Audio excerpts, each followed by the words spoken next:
Students, PSC part 1 में microbiology, mycology and plant pathology का paper हम पढ़ रहे हैं और इसमें हमने फंजाई शुरू कर रखी है। और फंजाई में हमने क्लेविसेप्स जो एस्कोमाइसिटीज का मेंबर है उसको हम पढ़ रहे थे। इससे पहले हम एल्बुको और स्क्लेरोस्पोरा आपको ओमाइसिटीज के मेंबर 2 करा चुके हैं। एस्परजिलस हमने एस्कोमाइसिटीज का लिया था।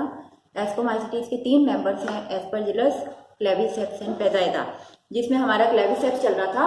और क्लेविसेप्स में भी हमने आपको बता दिए थे इसके जनरल कैरेक्टर्स और इसमें एसेक्सुअल रिप्रोडक्शन जिसे हम हनी ड्यू स्टेज कहते हैं। नेक्स्ट हमें पढ़ना था स्क्लेरोशियल स्टेज, जो कि इसकी कौन सी स्टेज है, सेक्सुअल स्टेज है, जिसमें कि एंथ्रीडियम और जिसके अंदर सेक्स ऑर्गन्स बनते हैं। ये स्क्लेरोशियल स्टेज क्या है, जैसा कि मैंने आपको बताया था कि जो ये इसकी जो डिजीज है वो राई के अंदर, हमने हमारे सिलेबस में राई में है, इर्गट ऑफ राई।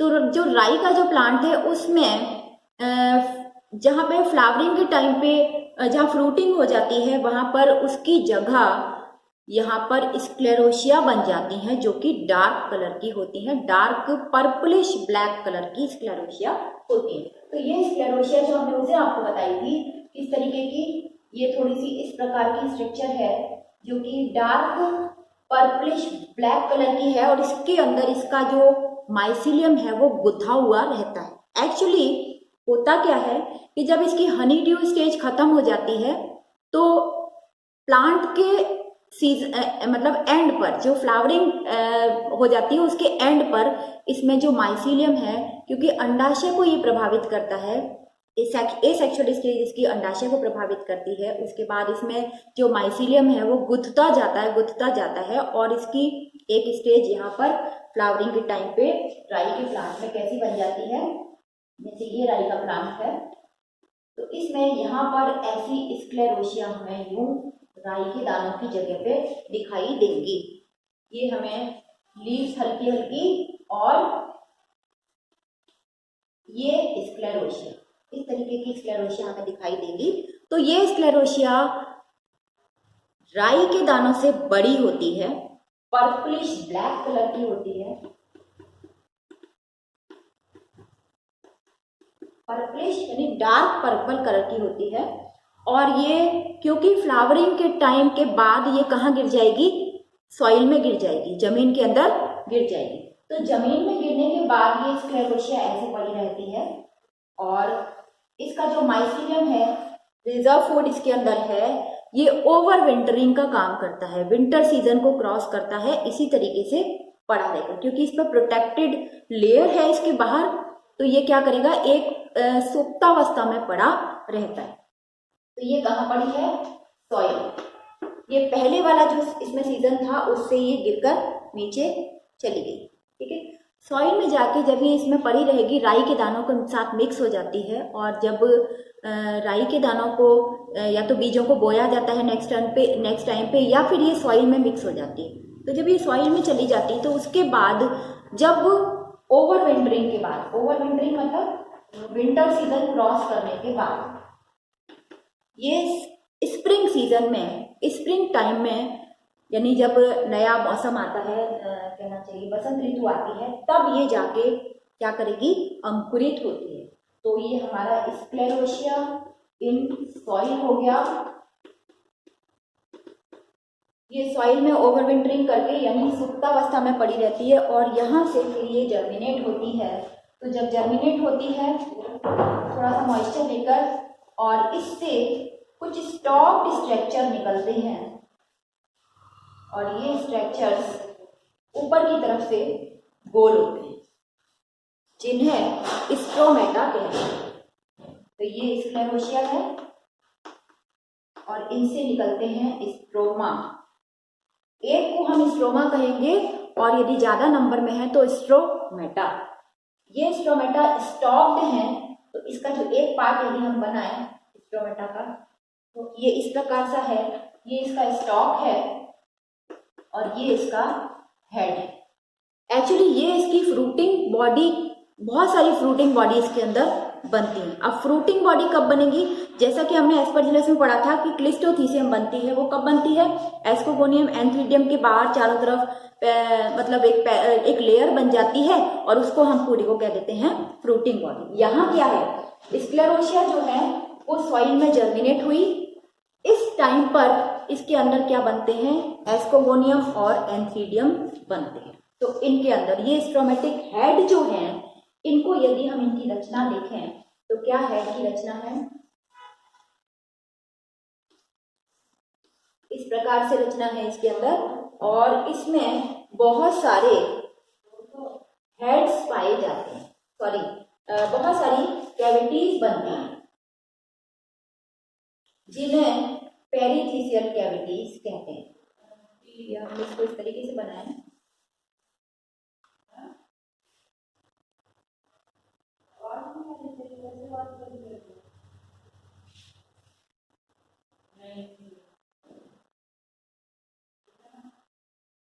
ये पेरिथीसियल कैविटी जिसके अंदर कई सारी बन जाती हैं, जिनको ऊपर से जिनमें क्या पाया जाता है, एक छिद्र पाया जाता है। इन पेरिथीसियल कैविटीज में क्योंकि इसका माइसीलियम ही है ये टोटल, कौन सा स्क्लेरोशिया, इसका जो हेड है स्ट्रोमा का या इसका स्टॉक है, उसमें सब में माइसीलियम ही है।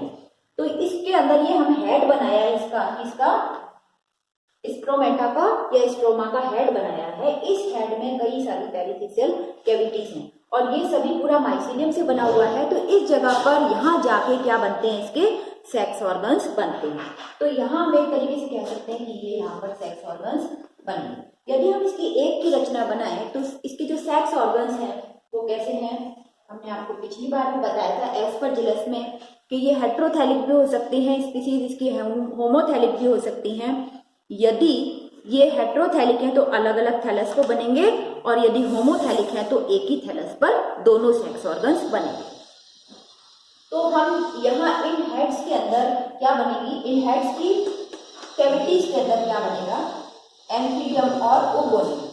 पहले वो किससे निकलेगा, वो निकलेगा माइसीलियम से, यानी जो हाइफा है इसका, किसका, क्लेविसेप्स का जो हाइफा है, जो माइसीलियम है, तंतु हैं, इन्हीं से एंथीडियम और एस्कोगोनियम बनेगी। तो ये एस्कोगोनियम इसका हाइफा कैसा है, मल्टी न्यूक्लिएट और सेप्टेट। ये हम एस्परजिलस में आपको बता चुके हैं। एस्कोमाइसिटीज के जितने भी मेंबर्स हैं उनमें हाइफा सेप्टेट होता है यानी पटयुक्त होता है, और प्रत्येक कोशिका मल्टी न्यूक्लिएट होती है यानी बहुकेंद्रीय होती है। अब यहाँ से क्या निकलते हैं, एस्कोगोनियम और एंथीडियम हमने डायरेक्ट ही बना दी है। यहाँ एस्परजिलस से अंतर है, एस्परजिलस के अंदर एस्कोगोनियम और एंथीडियम एक कुंडलित रचनाएं थी जिनके 3 पार्ट से ऊपर जाके ट्राइकोगाइन था जिसके अंदर, एस्कोगोनियम में यहाँ ऐसा कुछ नहीं है, ये थोड़ी सी ब्रॉडर होती है किससे, एंथीडिया की अपेक्षा। ये मैंने एंथीडिया बनाई है और एंथीडिया थोड़ी सी इलॉन्गेटेड होती है, जबकि एस्कोगोनियम यहाँ थोड़ी ब्रॉडर होती है। ये है एस्कोगोनियम और ये है एंथीडिया। अब आप ये देखिए, ये मेल पार्ट और ये है फीमेल सेक्स ऑर्गन। इनको हम पढ़ चुके हैं क्योंकि ये भी रचनाएं कैसी होती हैं, मल्टी न्यूक्लिएट होती है, ठीक है। और कैसे निकली है, हाइफा से एक उभार के रूप में निकली है और धीरे धीरे करके ये बढ़ जाती है। तो एस्कोगोनियम और एंथीडियम दोनों यहाँ पर बन रही हैं। इसके बाद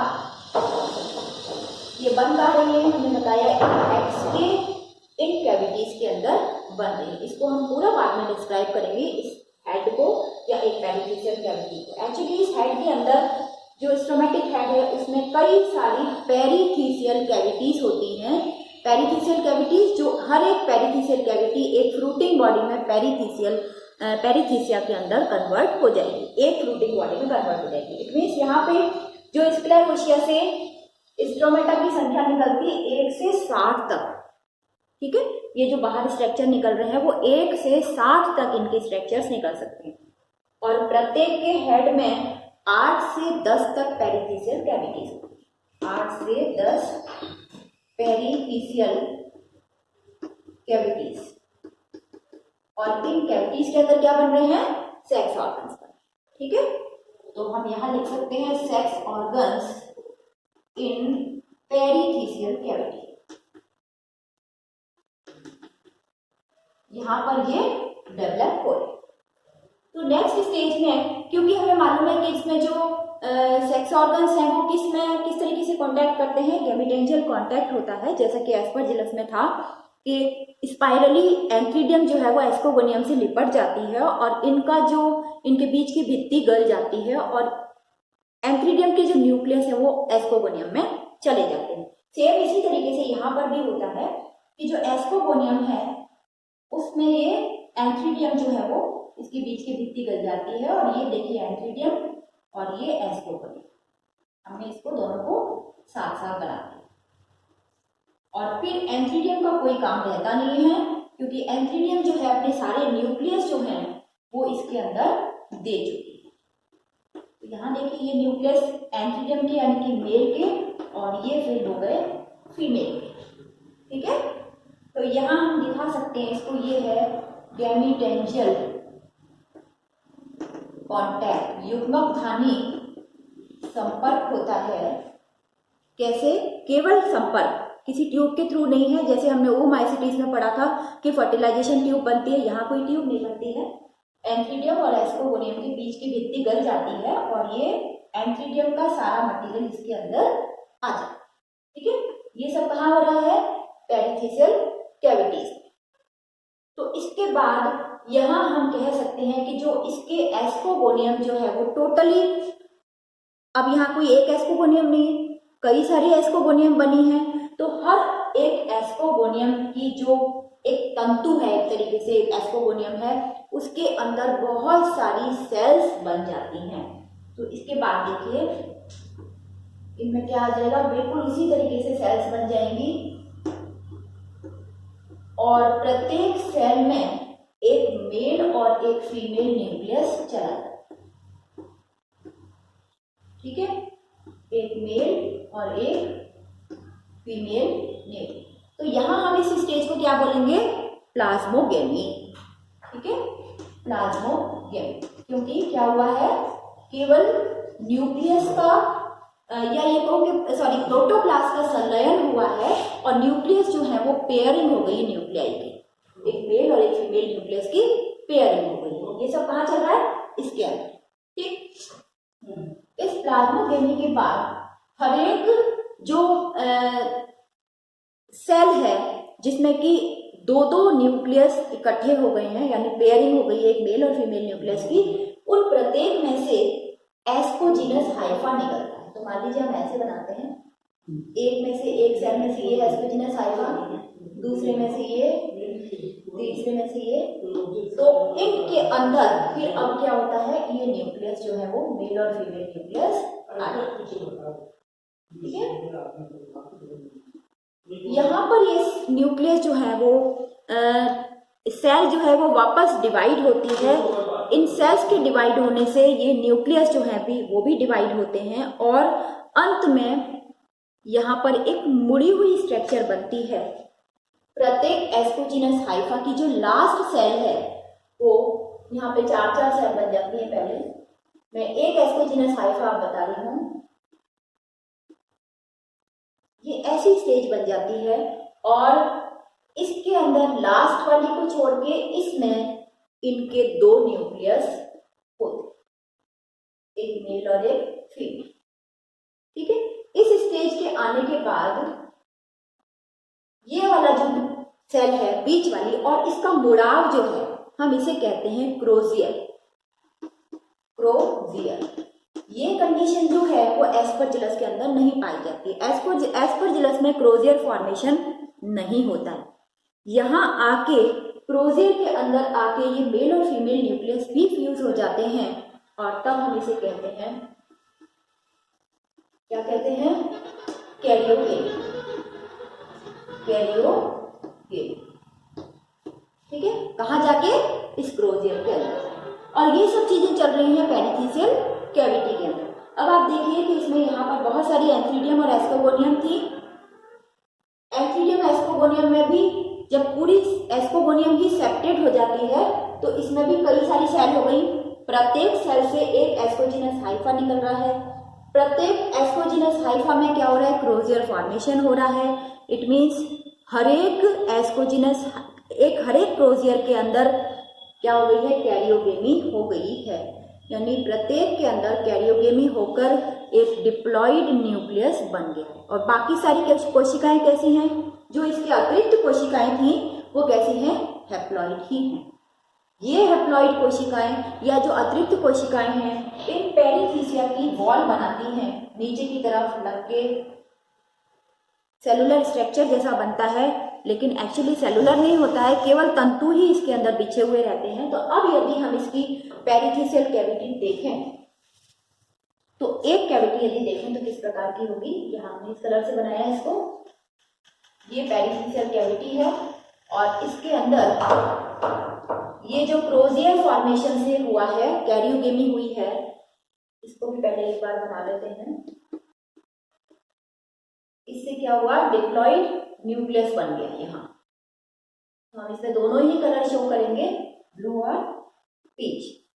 तो ये क्या हो गया, डिप्लॉइड न्यूक्लियस। ठीक है, कहाँ, प्रोजियर के अंदर। अब ये प्रोजियस कहाँ बने हैं, इसके अंदर ही बने हुए हैं, क्योंकि एस्कोगोनियम और एंथ्रीडियम यही थी। एंथ्रीडियम तो धीरे धीरे करके समाप्त हो जाती है। ये समापन भी जो है वो सब इसकी पेरिथीसियल कैविटी के जो वॉल है उसके अंदर बनाने में काम में आ जाती है, और जितनी भी अतिरिक्त कोशिकाएं हैं इसकी वॉल को बनाती है। ठीक है, अब ये जो प्रोजियर्स हैं यहाँ पर एस्कस मदर सेल का काम करती हैं, जिसके अंदर डिप्लॉइड न्यूक्लियस है। ये डिप्लॉइड न्यूक्लियस वाली सेल क्या कहलाती है, ascus mother cell. Ascus mother cell कैसी है, डिप्लॉइड है। ये डिप्लॉइड सेल पहले अर्धसूत्री विभाजन के द्वारा 4 स्पोर्स बनाती है, क्योंकि एस्कस मदर सेल है तो 4 स्पोर बनाती है अर्धसूत्री विभाजन के बाद। तो मैं इसको बीच में यहां दिखा रही हूं, एक एस्कस और इसमें ये 4 एस्कोस्पोर, किसके द्वारा, मियोसिस के द्वारा।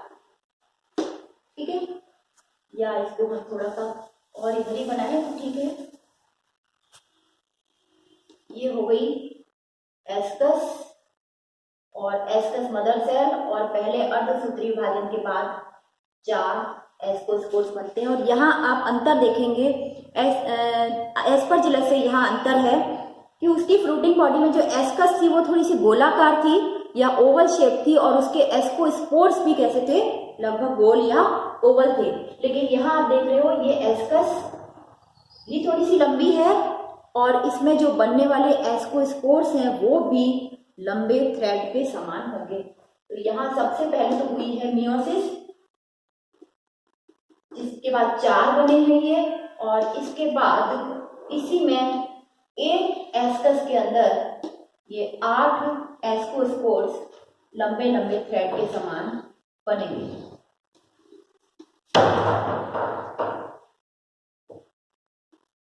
ये 4 थे, और यहाँ माइटोसिस के बाद कितने बन गए, 8 एस्कोस्पोर्स इन एस्कस। तो ये हमेशा हमें ध्यान रखना है कि एस्कोमाइसिटीज के मेंबर्स में एस्कस के अंदर 8 एस्कोस्पोर्स बनते हैं और अंदर बनते हैं। वहीं हम बेसिडियोमाइसिटीज में आपको बताएंगे कि 4 बनते हैं और वो भी बाहर बनते हैं। तो एस्कोमाइसिटीज के अंदर एक एस्कस में 8 एस्कोस्पोर बन रहे हैं। अब ये हम अंतर भी आपको बताएं, एस्परजिलस के अंदर आपने देखी एस्कस थी गोल या ओवल, और एस्कोस्पोर्स थी गोल या ओवल। यहाँ आप देख रहे हो ये एस्कस भी लंबी है और कैसी है, इसके एस्कोस्पोर्स भी लंबे लंबे थ्रेड के समान हैं। अब यदि हम इसकी पेरिथीसियल कैविटी को देखें, तो पेरिथीसियल कैविटी इस वक्त हम यदि बनाएं तो कैसी होगी, ये है पियर शेप्ड पेरिथीसिया, पियर शेप्ड नाशपाती के आकार की पेरिथीसिया। ठीक है, और इसकी वॉल किससे बनेगी, ये जो अतिरिक्त कोशिकाएं थी उससे। कौन सी अतिरिक्त कोशिकाएं, एस्कोगोनियम और एंथ्रीडियम की जो विघटित कोशिकाएं थी, एस्कोगोनियम की तो विकटित नहीं थी लेकिन एंथ्रीडियम की थी, और दूसरी जो उसकी हैप्लॉइड सेल्स थी वो सारी मिलकर इसकी वॉल को बनाती हैं। और हम देखते हैं कि प्रत्येक एस्कोगोनियम में कई सारे जो है वो एस्कस जो है वो हमें दिखाई देती है। तो ये एस्कस हमें इस प्रकार से कई सारी दिखाई देगी। कहाँ से? बेस से। और प्रत्येक के अंदर 8-8 एस्कोस्पोर्स पाए जाएंगे। हम संख्या में इनको 8 बनाते हैं, नहीं इसमें बनता हुआ दिखता है तो हम इसको लिख देते हैं कि यहाँ 8 एस्कोस्पोर्स हैं। ठीक है, ये हो गई पेरिफेरल कैविटी, ये इसका ओस्टियोल, ये हो गई एस्कस, और एस्कस के अंदर ये हो गए एस्कोस्पोर्स। ठीक है, तो एक कैविटी के अंदर इस प्रकार से कई सारी एस्कस हमें दिखाई देंगी। इन ओस्टियोल को कवर करते हुए भी कुछ यहाँ पर इस जगह पर कुछ हमें फाइबर्स दिखाई देंगे, मतलब थ्रेड जैसे दिखाई देंगे। इन्हें हम कहते हैं पेरीफाइसिस।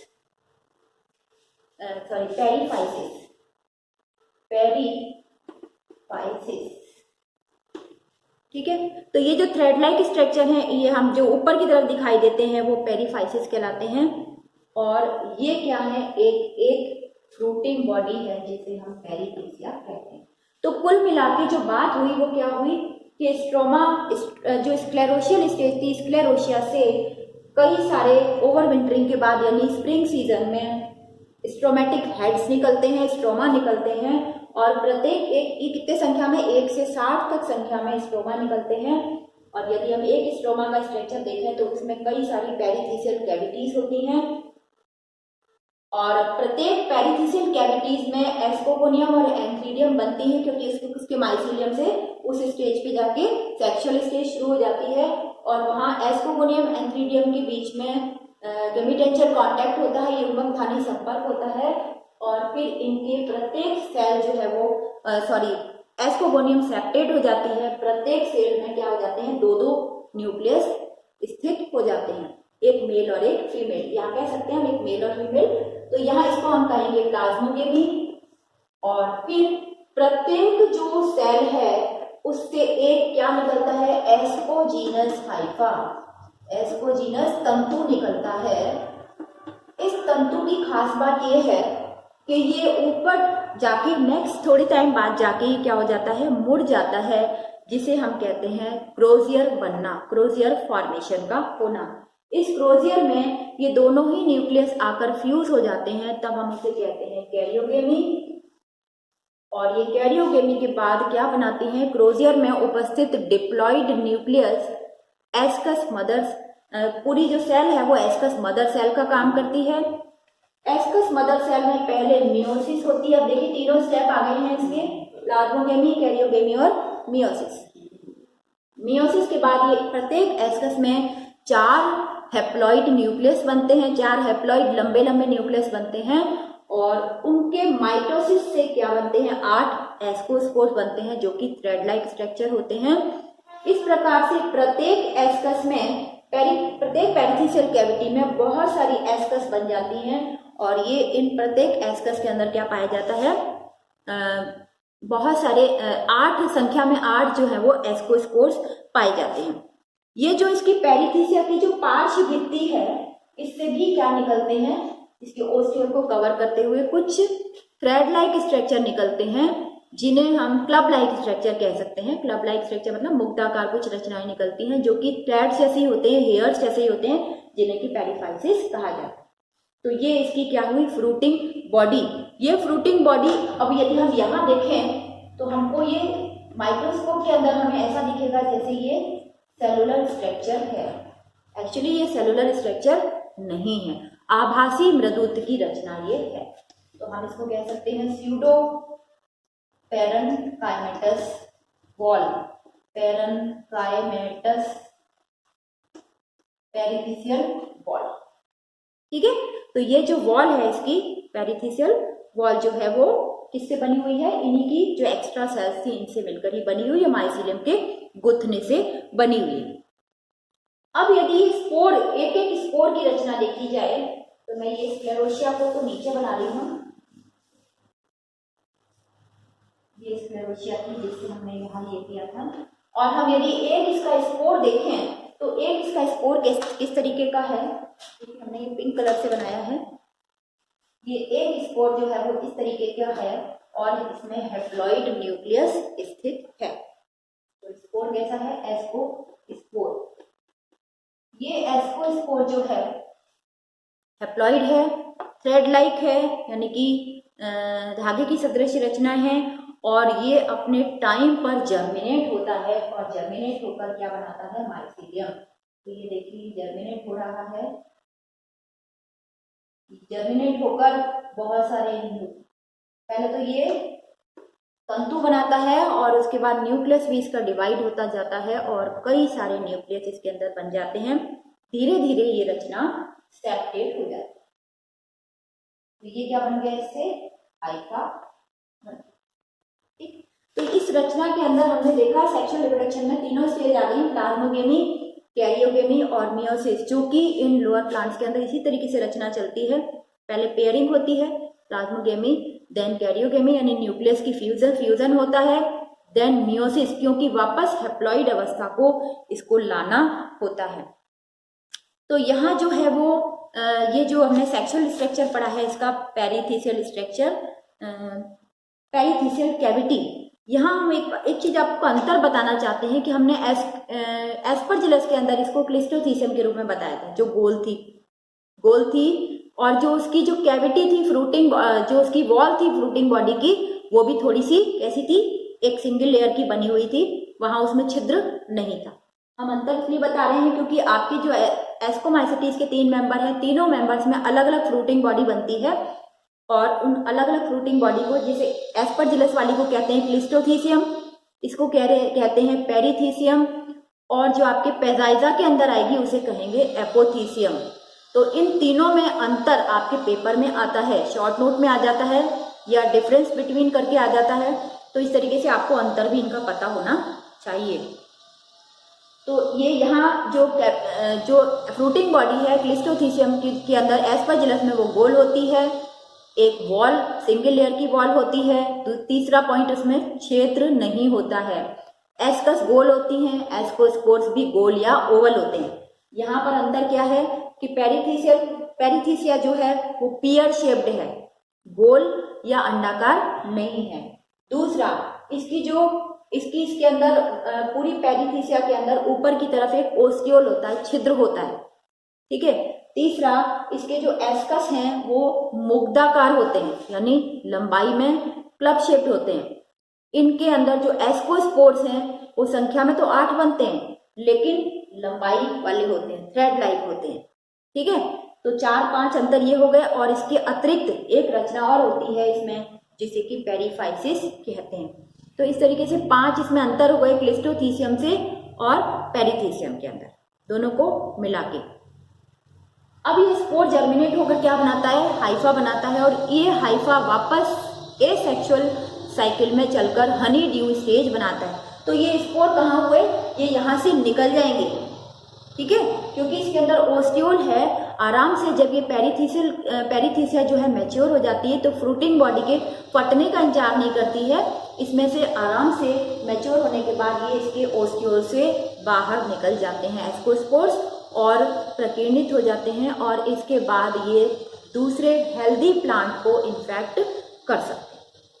इन्फेक्ट करके क्या बनाएंगे? एसेक्सुअल स्टेज बनाएंगे, वही हनी ड्यू स्टेज चलेगी। तो इस तरीके से ये इसका जीवन चक्र है कि हाइफा जो है वो पहले अंडाशय को प्रभावित करता है, वहां जाके हनी ड्यू स्टेज बनाता है। दूसरे प्लांट को उसकी जो कोनिडिया हैं, हनी ड्यू स्टेज में जो कोनिडिया थी वो सिरप में, हनी सिरप में मिक्स थी, और उसके बाद इंसेक्ट कोई आता है उसका सिरप पीने के लिए और वो दूसरे हेल्दी प्लांट को इन्फेक्ट कर देता है। वो एसेक्सुअल साइकिल में हो गया। और सेक्सुअल साइकिल इसकी कहाँ हो गई? स्क्लेरोशिया के शुरुआत होने से पहले। तो फ्लावरिंग स्टेज में वही माइसिलियम जो हनी ड्यू स्टेज के बाद बना है, वो गुथ के पूरा जो माइसिलियम था वो गुथ के एक स्क्लेरोशिया बना लेता है। स्क्लेरोसिया बनने के बाद ये आपको हमने बता ही दिया कि सेक्सुअल स्टेज इसकी किस प्रकार से चलती है। Thank you.